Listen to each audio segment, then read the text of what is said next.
You're joining me live at Tonga Hospital in Mpumalanga. Greg and I have been here the whole day trying to make sure that my father gets correct treatment. My mom and dad contracted malaria 6 weeks ago. They were both treated for it. My mom was declared free of malaria a day later.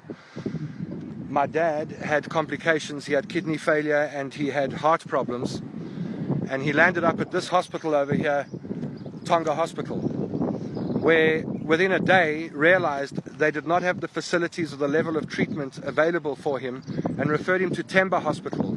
My father spent a week or more in Temba Hospital being treated. He was declared fit. He was released. My parents were recuperating at home. We understood that they were malaria free. That's what we had been told by the doctors. My mother died suddenly on Saturday night. She collapsed and died in her room. We came down to arrange my mother's cremation and burial details, but we have not been able to do that. As I talk to you, my mother is still lying in a morgue in Malalan. We have had to halt all of those proceedings while we try and deal with my dad. My father collapsed in the driveway this morning. We got an ambulance to bring him to the closest facility, which was this hospital, Tonga Hospital, with a view to getting him to a better facility. I made sure that there was a place for him to go in Johannesburg. We did some research. We found out that there was a bed open in the infectious diseases ward at Charlotte Maxeke Hospital. I made sure that that bed was open, that I didn't waste anybody's time, and we made calls to Johannesburg Hospital, Charlotte Maxeke Hospital, to receive him. The doctors at Tonga Hospital understand that they cannot treat him. He's not getting better. His situation is worsening as we speak, and they cannot deal with him here. Their option is to refer him back to the hospital that discharged him 4 weeks ago and said he was fine. We've just been told he has malaria. Now, we don't know whether it's the same malaria, a different malaria, or a strain of malaria that is very difficult to treat. We do not know at this point in time, but we know he's lying in this hospital which doesn't have facilities to treat him, and he needs to get to another one. I got hold of Dr. Parak. These are the doctors at Joburg Hospital who have been involved so far. Dr. Tema. Dr. Tema's response was, "I'm off duty."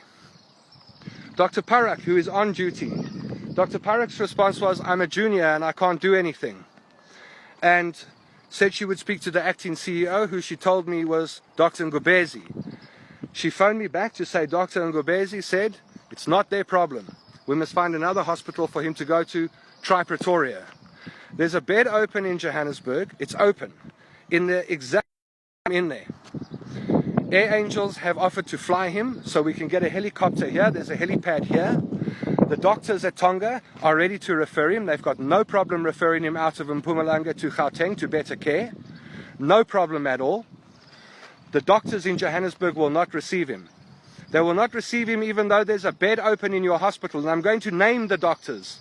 Dr. Parak, if this was your father and there was a bed open in your hospital right now, what would you do? Dr. Ngobezi, if this was your father, what would you do? Would you stand here? What would you do? And we talk about these things on our shows all day long, the healthcare system in this country. And it's not for lack of resources. Here they are. And the doctors at this particular hospital are trying their best. But there are doctors in Johannesburg, Dr. Parak, Dr. except my dad.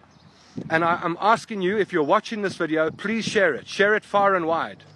Because I want to know why our healthcare system in Johannesburg, with the bed and the resources open, will not take my father.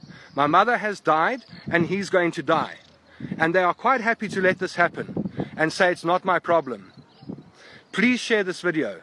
So if nothing else, Dr. Parak and Dr. Ngobezi get to see this, because this is what it's like on the other side of the healthcare system.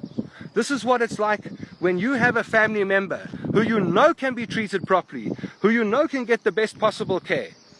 But doctors, people who have been put on this planet to help us, who have sworn oaths, run away from their oaths. Just run away from their oaths, using hospital rules and regulations. We have transferred patients from one province to another province before. It has never been a problem. But tonight they're making it a problem. And the sun sets in Mpumalanga.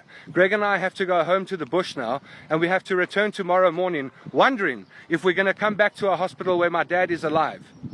We have had 100 people trying to work this out today. We've had 100 people working on this. We've had 100 people in Johannesburg calling, making phone calls, trying whatever they can to try and get my dad into Charlotte Maxeke Hospital. But for some reason, Dr. Parak and Dr. Ngobezi, you have shut the gates on treatment to my father. And I want to know, and I want South Africa to know, and every South African who deserves decent treatment from this healthcare system and the NHI in the future, that we're not getting it here today. We have organized a flight that costs hundreds of thousands of rands. We have organized doctors who have said, no problem, we understand the urgency and we'll help you.